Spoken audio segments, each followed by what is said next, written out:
I'm Tom from DIY Life Tech, and this is a look at using my Bestek power inverter in the car. So this is a really cool power inverter. It's a 300 watt inverter, and you plug it into the accessory port here in your car. Some people call it a cigarette lighter, and that supplies power at your car's voltage to the Bestek inverter. And then when we switch this on, it actually transforms that voltage. You can see the little light comes on to indicate.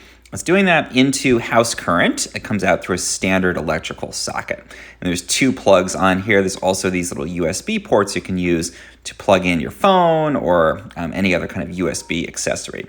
And the cool thing with this is, again, you can plug in something like a laptop if you want to charge it in the car. And it makes it easy to do that even if it would otherwise only plug into a standard house socket. The one thing to keep in mind here, it's only supports 300 watts, so you couldn't plug in like a power drill or anything, but I like to just keep it here, plug my laptop into it. It's plenty of power to be able to charge that up, and I know I can always charge those kind of basic devices from my car, no matter where I am. Just keep the car running, and you'll have plenty of power to charge up with the Bestek inverter.